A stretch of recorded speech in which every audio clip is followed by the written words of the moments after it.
The Covenant was founded in the year 852 BC, at a time when the Roman Empire and Christianity had yet to exist. One of the founding members of the Covenant, the Sanghili, had been existing as an extrasolar entity for several centuries before that point, founding dozens of colonies, while their co-founders, the Sanshayum, it seems, had resigned themselves to living aboard their dreadnought until the founding of High Charity, and the demilitarization of their main asset in the war that founded the Covenant. The Empire is a body that spans, at the very least, the Orion arm of the Milky Way galaxy. This region alone spans some 20,000 light-years in length, with an average width of 3,500 light-years across. Strangely enough, we don't really have a good visual representation of Covenant territory. I'm going to basically just merge the Orion arm to the map, with a reasonable distance to the south of Gamor.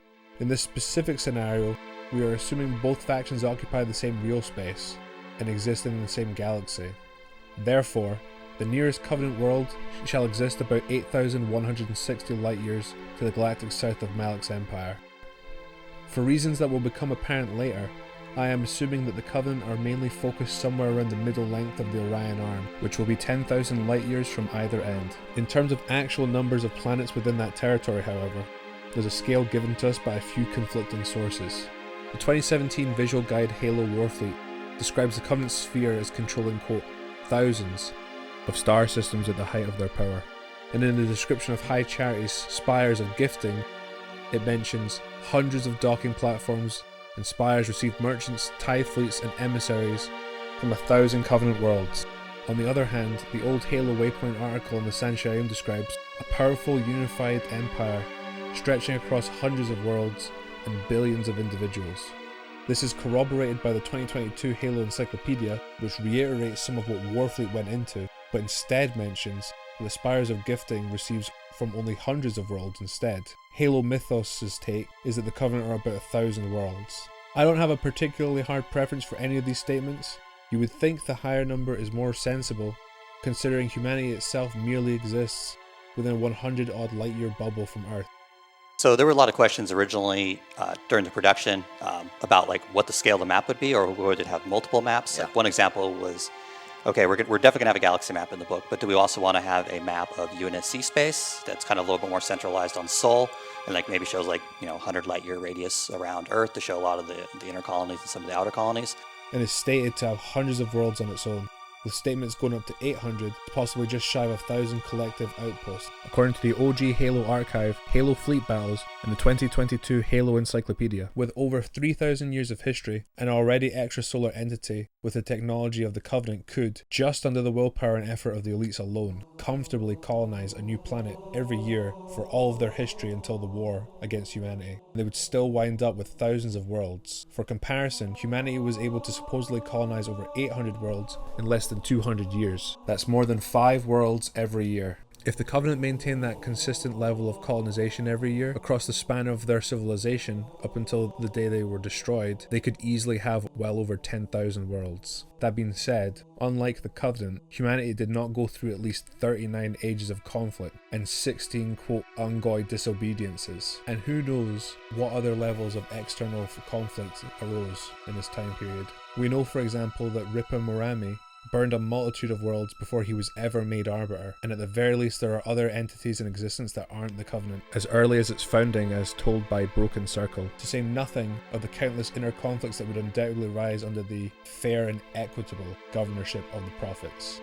We know that the elites were pushed back towards Sanghelios by the Prophets during their war, so that could account for a lot of lost territory. Forget even the conflicts between races, we know from Broken Circle and other sources that the elites themselves are prone to inner conflict throughout their history. Regardless, I am going to be assuming what I think is a fairly generous number of around 5,000 planets for the entirety of Covenant space. I simply don't find the extreme limit of 10,000 to be very reasonable, but if you, the viewer, wish to go with that absolute limit, I won't stop you. There may be that many. My own personal stance is a flat 2,000 planets across their entire territory.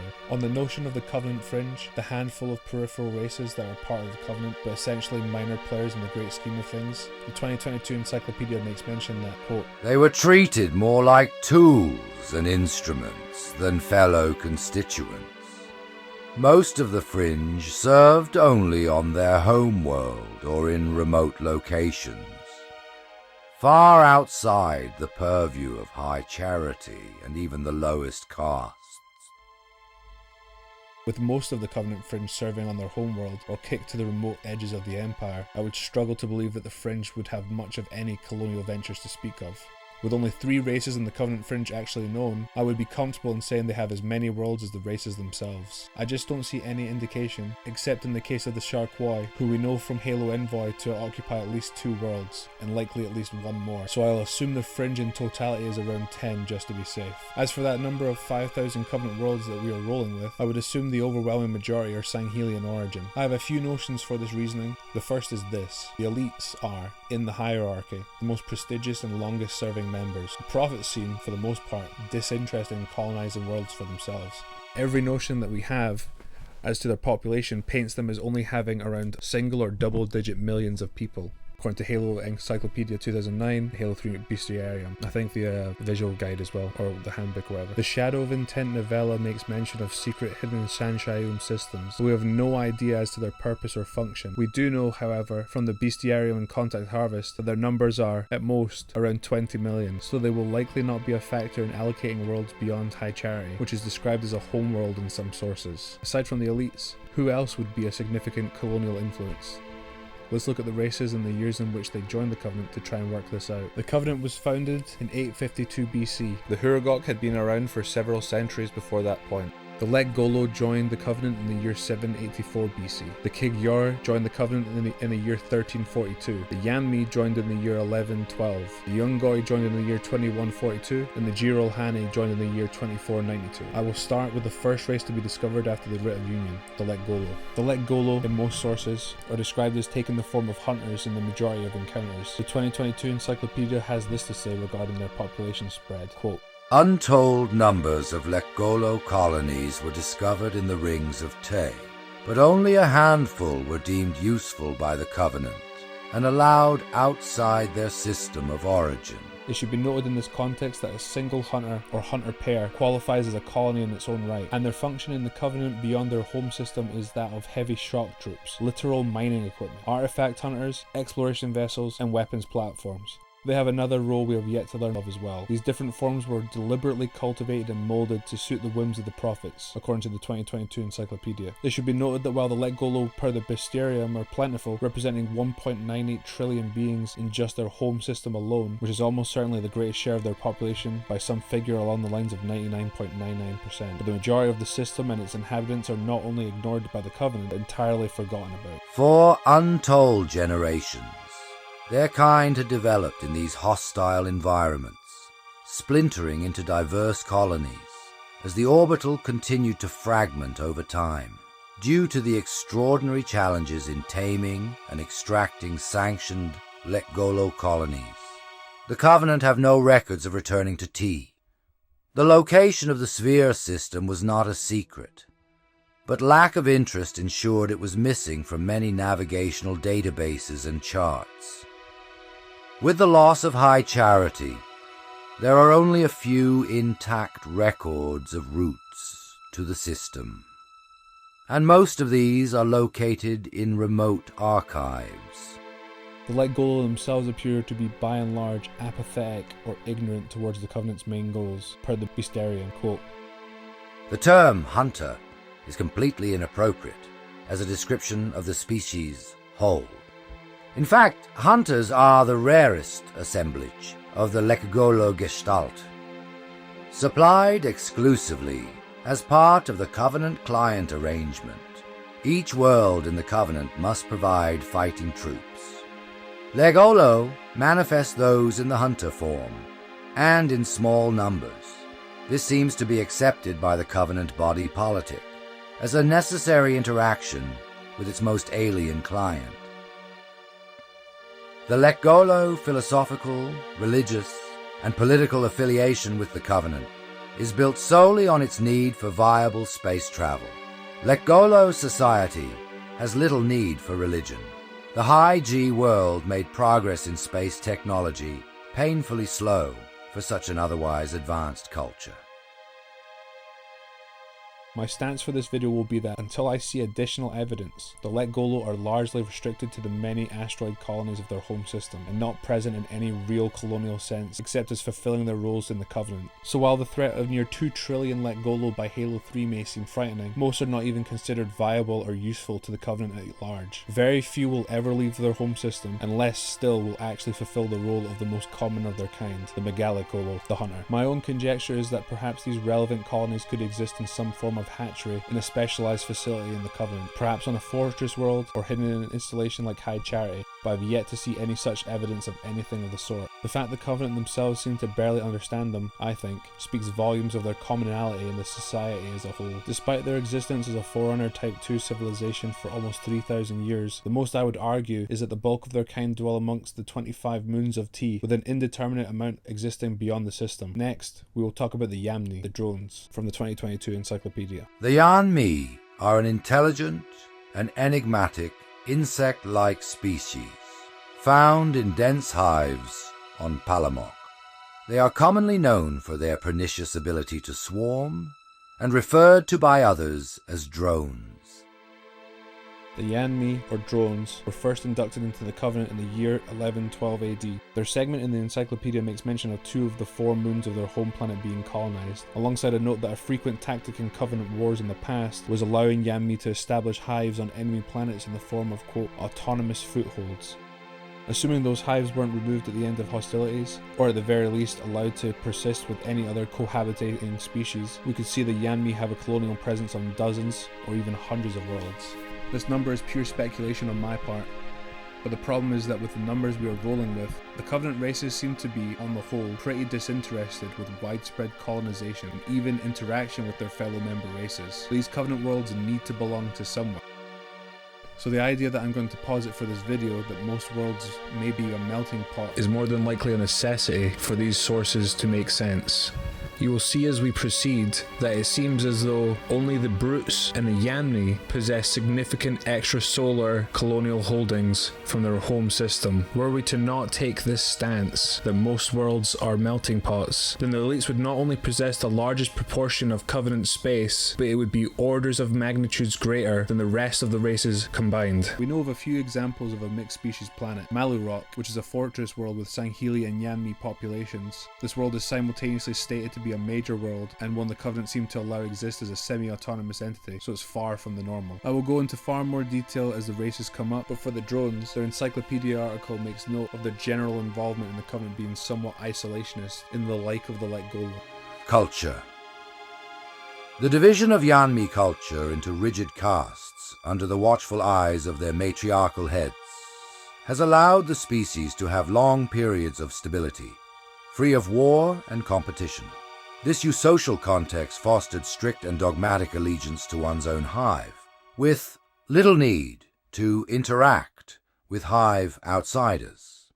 Yanme'e work closely together with their own kind, and respond violently when they feel threatened by an alien entity.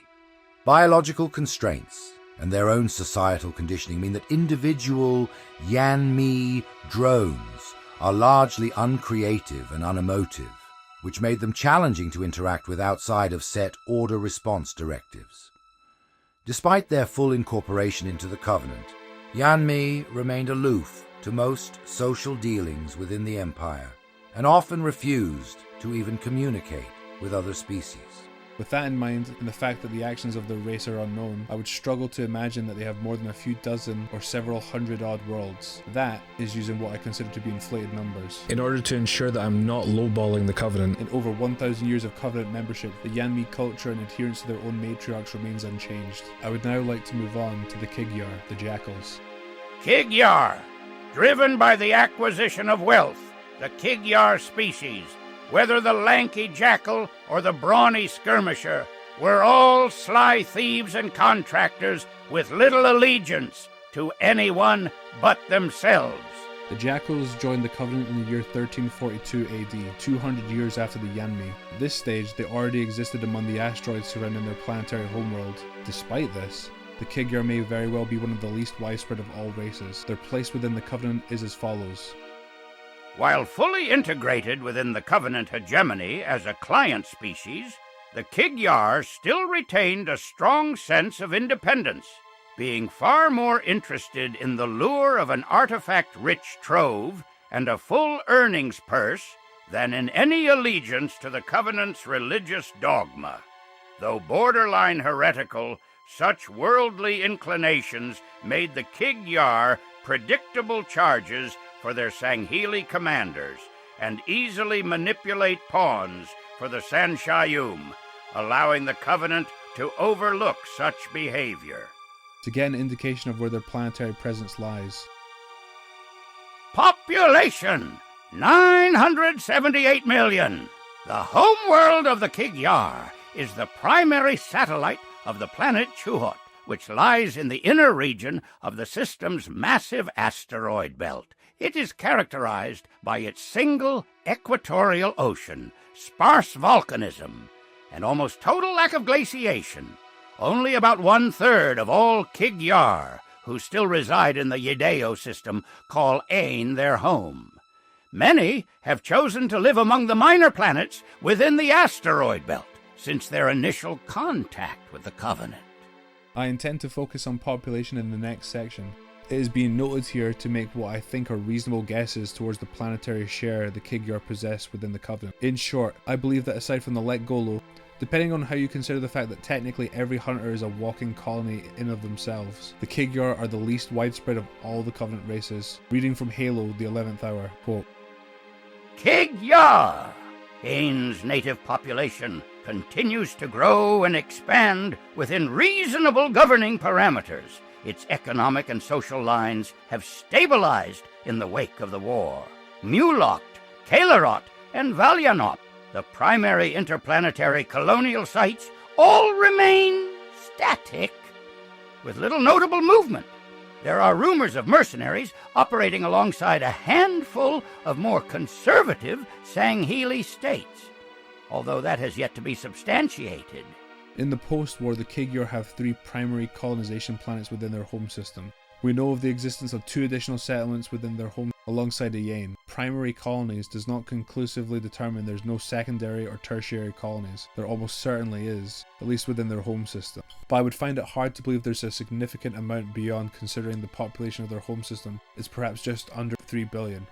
If we take the Beasterium estimate at face value. For supporting evidence, Halo fleet battles. Quote, Orbiting the gas giant Chut, Ain is the homeworld of the Kig-Yar species, though few place any importance on that fact. Always a world of conspiracy and violence, Ain was never fully integrated into the Covenant, and its warring rookeries kept few ties with their independent kin in remote colonies. Endless cycles of unification and civil war continued on Ain throughout the Covenant period, though an uneasy peace now prevails. With stability returning, the alliance of archmatriarchs on Ain seeks increased influence and wealth through trade and the careful application of violence. This quote does chafe with the 2022 encyclopedia saying the Kig-Yar was fully integrated. Both agree that the Kig-Yar being independent slanted. The remote colonies line could be interpreted just as easily to mean worlds within the system as it could worlds beyond, as the Ain homeworlders seem far more concerned with fighting one another than humanity. If there was a more population significant world existence belonging to the Kig-Yar, we have yet to hear of it. We know that in the 2530s, a small number of Kig-Yar lived in the rubble asteroid belt, and that after the war, around 200,000 Kig-Yar colonized an unclaimed world. The only significant numbers we can gauge at are if we make some assumptions regarding the Kig-Yar population on High Charity, which possess some 7 billion total inhabitants. This general lack of evidence for major extrasolar colonies beyond High Charity and the rubble, which was part of a plot to fool the humans into giving Earth's location, and the fact that the Kig-Yar homeworld is in the inner zone of humanity's own sphere of rapid colonization, makes me believe that if the Covenant have any colonies at all, they would be few in number and likely low in population. The Beasterium established that their home system orbits the real-world dwarf star HD 69830, which is 41 light-years from Earth. If there were significant numbers of extrasolar Kig-Yar colonies, you would think they would have ran into humanity a very long time ago, considering they're in the midst of human space. This takes us to the next, and what I think is the second most widespread faction. Even if 4 months after writing the script I found a source that says the Grunts are the most populous race in the Covenant.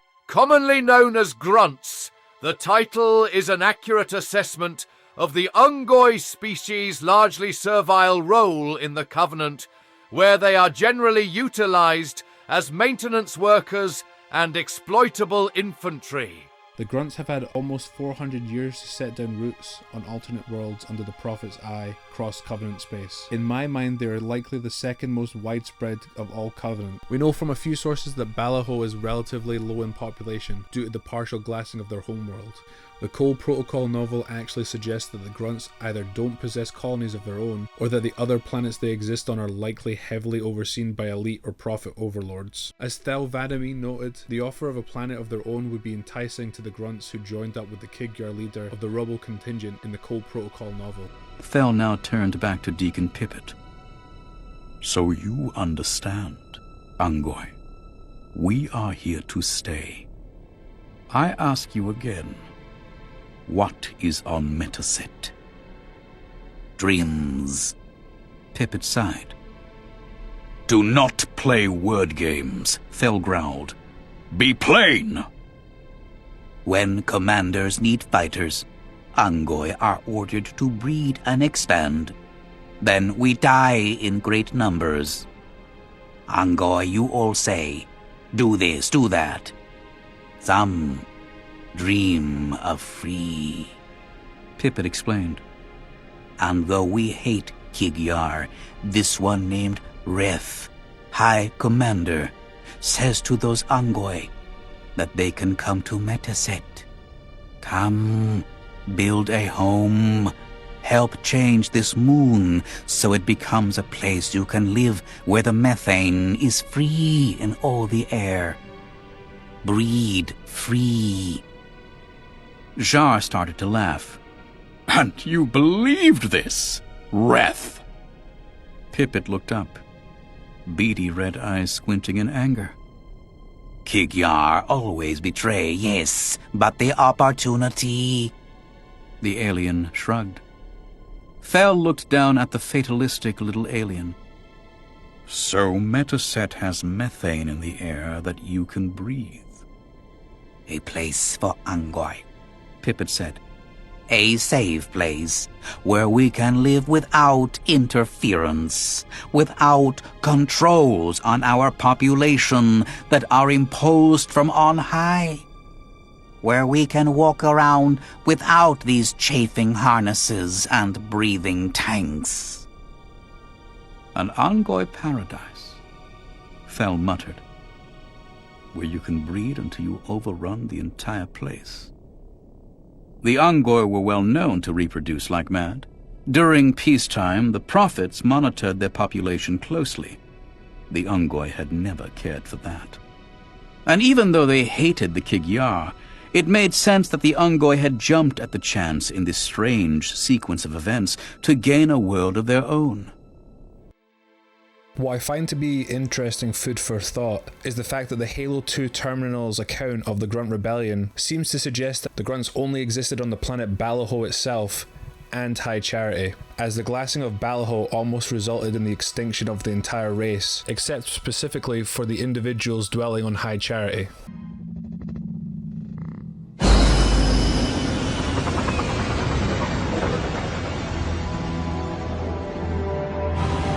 Whereas most species were grafted into the Covenant by faith or mutual beneficence, the Unggoy were not such.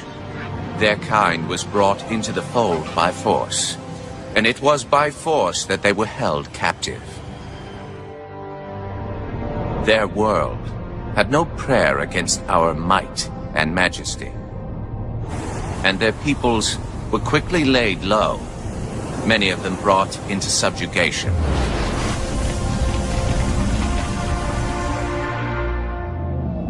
Yet while some species would perish under such pressure, others rise to the occasion, taking arms if need be, fighting back. Such it was for the Unggoy when their feud with the Kig-Yar led to rebellion. An effort by the Kig-Yar to sterilize the Unggoy population was met with stiff resistance, and for a time, the holy city was thrown into chaos. Once fully provoked, The Unggoy were merciless in their violence, lashing out at all species. Their large numbers and their tenacious volatility made them a suitable challenge, even for the elites. And yet again, we turned to an arbiter. And with a ferocity unparalleled since the beginning of the Covenant, the Unggoy world would be reduced to glass. Those within the Holy City would be forced to watch, unable to stop what could have been the very end of their kind. The Unggoy rebellion was brought to an end by the Arbiter's hand.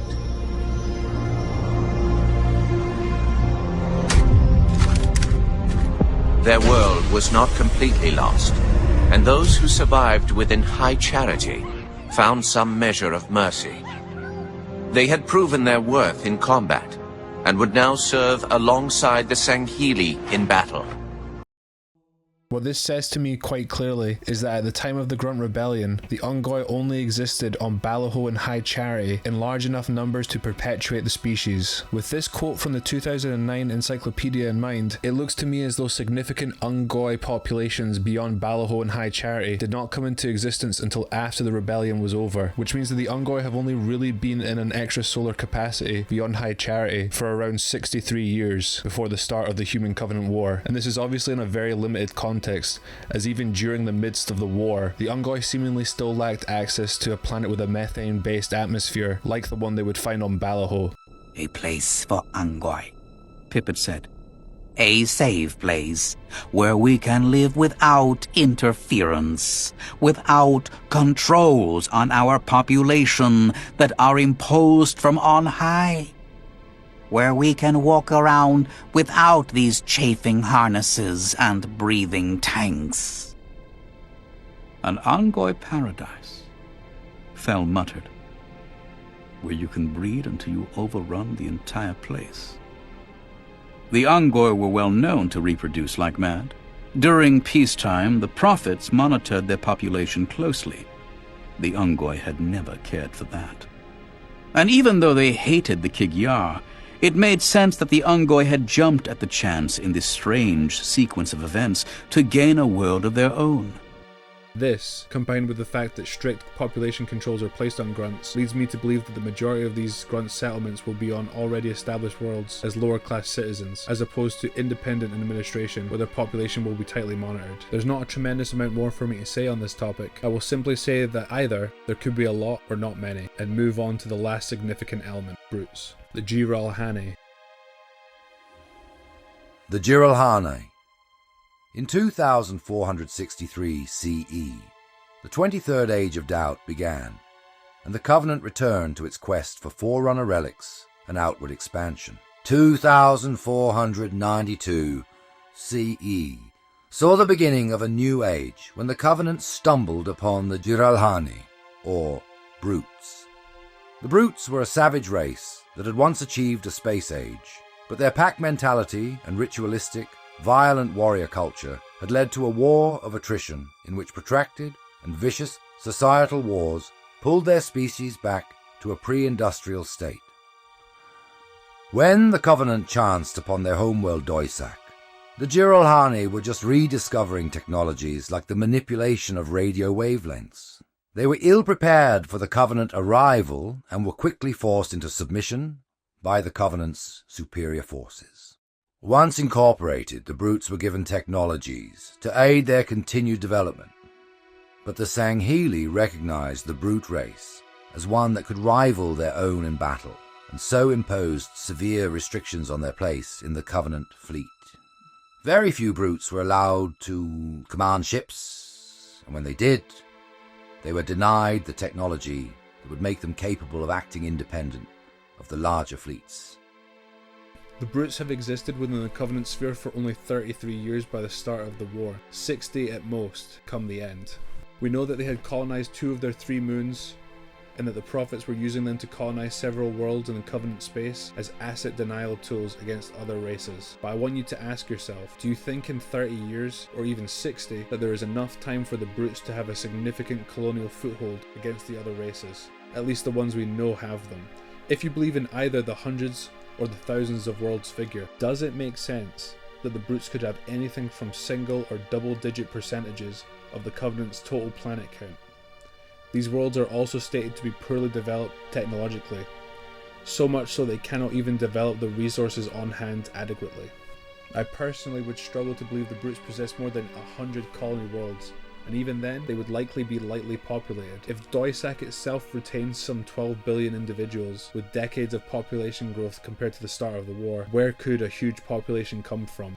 To wrap things up, tie up the loose ends, the Prophets have only 20 million or so people. Brutes have been on the galactic scene for a fraction of the Covenant's existence. The Huragok don't seem to colonize at all, with most of their population relegated to high charity, and the Yanme'e, Kig-Yar and Lekgolo seem to keep to themselves culturally. So it really does seem to my eyes that the elites are, by and large, the majority of the driving force behind colonization, with the potential of some 70 odd worlds before interacting with the Prophets and losing an uncertain amount over 2,500 years ago during their war of unification.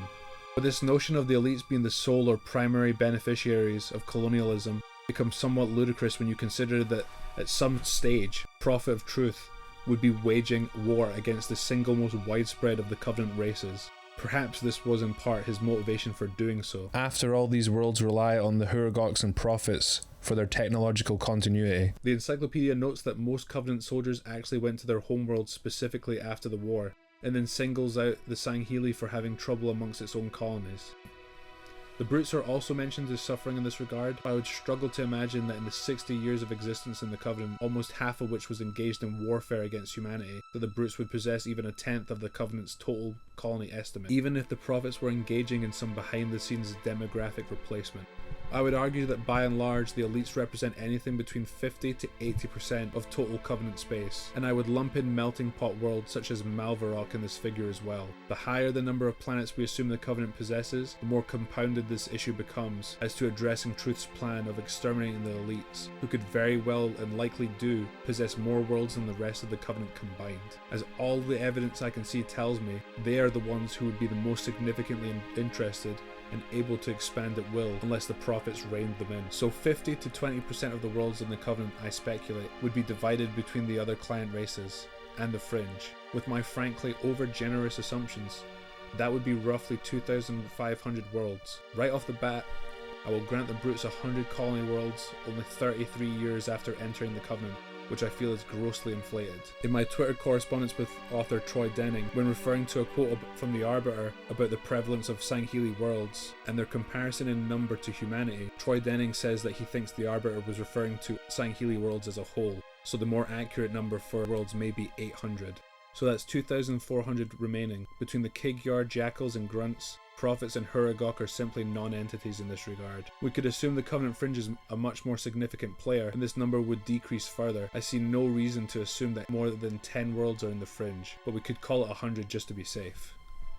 An even split between the remaining worlds among the last three races grants each about 700 worlds.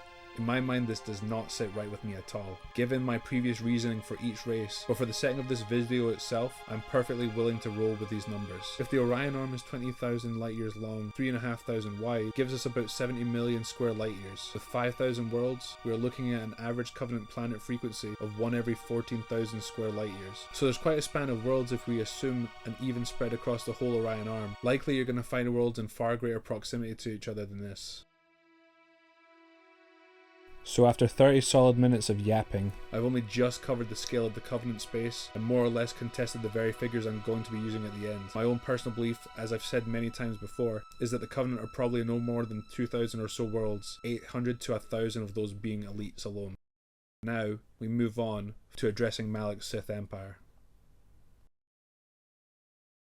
The Sith Empire under Darth Revan had at its greatest extent, at least on the galactic map, one great centralized block of territory, plus an additional 5 holdouts.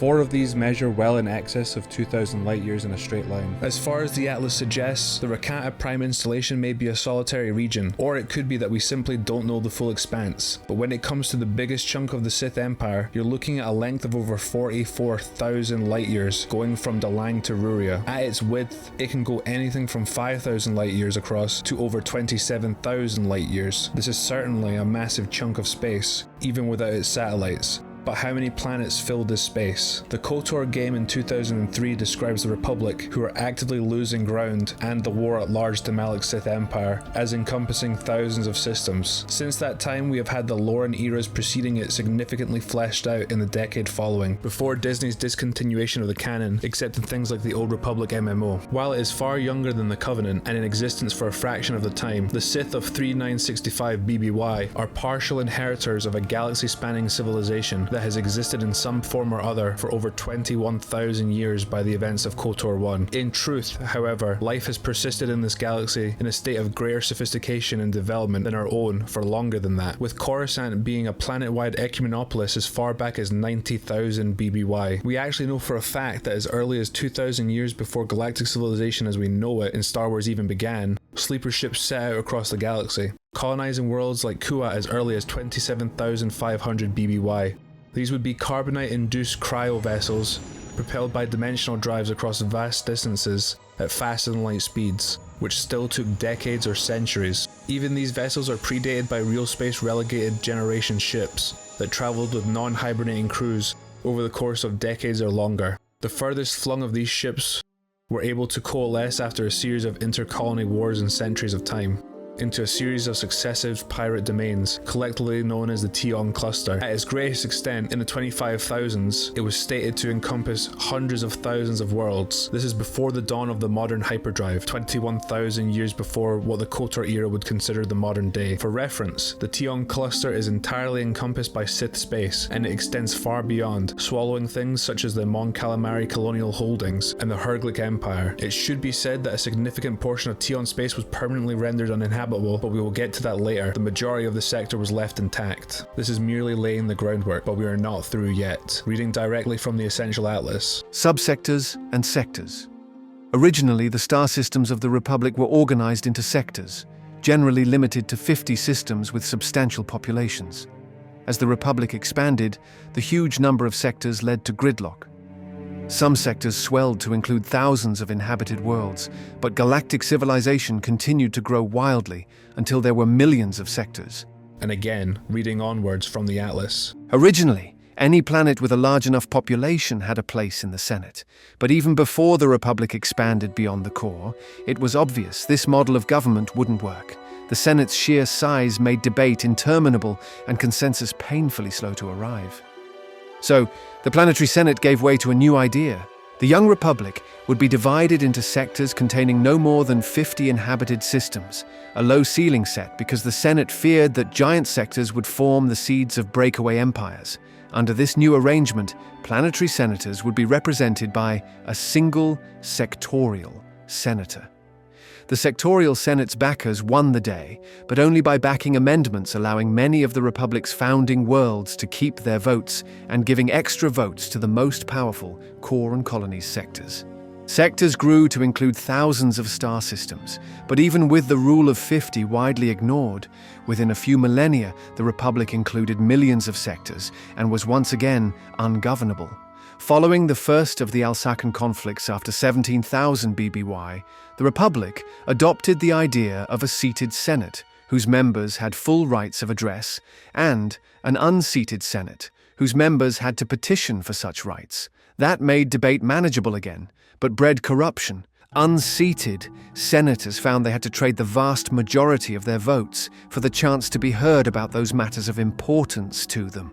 And still, the Republic's vast population overwhelmed efforts at efficient representation. So understand what we are looking at here. The early Republic Senate saw 3 phases of senatorial representation. We have the Planetary Senate, which even before the Republic moved beyond the core became unmanageable. This system gave way to that of the Sectorial Senate, with absolute maximums of 50 inhabited systems, themselves potentially made up of multiple planets. Not only did they ignore the limitations, swelling up to thousands of worlds, but the amount of sectors grew to encompass millions of sectors. It is then, after the first Alsacian War circa 17,000 BBY, that we would see a restructuring of the senatorial system to that of the seated Senate, meaning that at an absolute minimum, even if we assumed that each sector was only 50 systems, which we know they weren't, that the Republic early in its existence encompassed 100 million, not worlds, but systems of population, enough to have indirect Senate representation. If we look at the Atlas migration charts and understand the age as being around 17,000 BBY, we can see that the galaxy would only be in the midst of the Great Manifest period, and not even in successive eras of greater expansion and colonization. And, before we arrive to the present day of KOTOR, we would have 2.5 more eras of continued expansion and growth to go through. We can actually go further and explore the upcoming eras of war, such as the Pius Dia Crusades, in which the Republic figured it would dabble in a bit of religious extremism and state-mandated genocide for a few thousand years. But this is a comfortable minimum to use as a baseline. My default assumption is that the Sith would have comparable system numbers to the Republic, based on the statement that the Sith Empire seized a third of the settled galaxy, not settled Republic, mind you, which actually has even greater implications we could read into, seeing as the unknown regions are by their definition unknown. For this video's purpose, I am choosing not to. Considering this statement, and the fact that we can see a significant chunk of Sith space that is visualized includes a wide swath of territory that was not explored by the Republic at this stage, I am comfortable simply using my assumption for the Republic's populated system number in 17,000 BBY, dividing it by every square on the galactic map. The alternative would be to simply divide my figure of 100 million by 3, which would give us 33 million. It, in of itself, is a lower interpretation based on the facts, but I'm going to go lower still. Keep in mind that this is 13,000 years before the events of KOTOR 1. 23 by 21 grid squares across the entire galaxy gives us a total of 483 grids on the Essential Atlas. Divide 100 million by that number, and we get 207,000 systems, not planets. This number is consistent enough with the figures of the Tion cluster that it will be the minimum assumption I will be using for the sake of this video. I will emphasize that while these numbers of several million were mainly core world systems, they are not only 13,000 years out of date, but that Revan's Sith Empire encompasses a third of settled space, so this number will in fact be much higher. Within the central block, I count 20 grid squares entirely swallowed by Sith space, and more than a dozen extra incomplete. With an average planet count of over 200,000 planets per square, we're looking at over 4 million systems within Malak's territory. Assuming consistent planet spread across all of the galaxy, which is something that will obviously ebb and flow depending on location, but we have gone to lengths to ensure that at an absolute minimum, there can be anything from thousands of worlds to hundreds of thousands of worlds within these satellite regions, with the core potentially being disproportionately dense compared to everywhere else. This region of space will likely have an absolute majority of humans and various near-human subspecies within the region. It encompasses almost all of the space previously held by the Mandalorians, which, even in the earliest years of the Mandalorian Wars in Kandaras youth, was conquering up to 1,000 worlds at a time. In those days, we were sweeping across the Outer Rim, destroying all who fought us. Young Mandalores would prove themselves in real combat with unknown opponents above 1,000 worlds.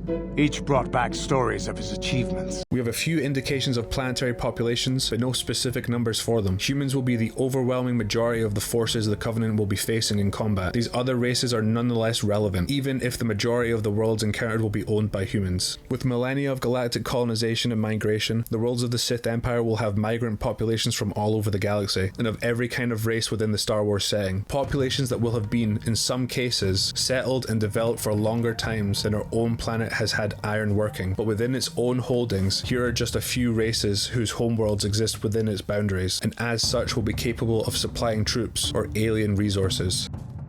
Anzat, Gamorrean, Tagorian, Miralukan, Herglick, Verpine, Chalactan, Given, Mon Cal, Quarren, Iridonian, Wookiee, Abyssin, Duros, Sephi, Zatine, Tishar, Elomin, and others.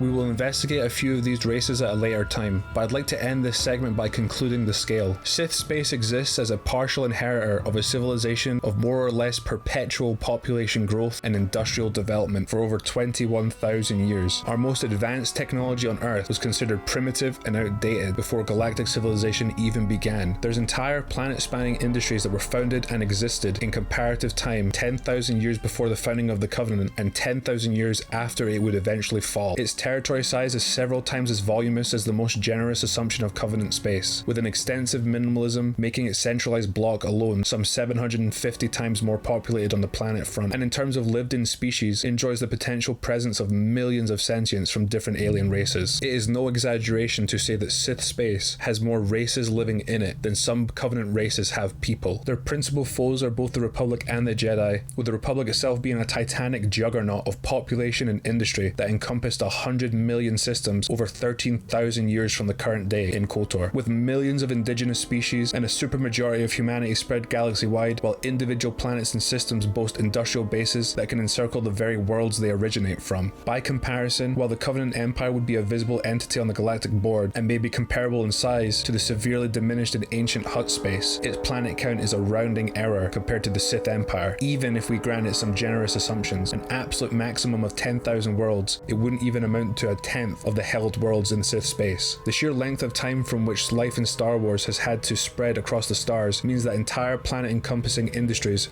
are older than the Covenant religion itself. The long-gone pirate kingdom of Zim had more planets before the hyperdrive was perfected than the Covenant would ever come to possess. Even assuming a rather slow and likely inaccurate period of colonization of 2,000 years before the Tion cluster's pinnacle would necessitate an average pace of colonization of 100 planets every year for millennia, just to get to the lowest possible interpretation of the hundreds of thousands of worlds figure. That would still be more than 10 times the rate of humanity's absolute fastest pace of colonization in history, who themselves are, as far as we can really see, comparable in size to the Covenant's total planet amount according to all sources except my own personal calculation. Covenant had less planets than a short-lived splinter state of the pre-Republic era before the Star Wars wheel was even invented. This category could not go more firmly to the Sith Empire. Join me in the next video where I look closer at population estimates for each faction, and by extension, the military numbers for ground forces.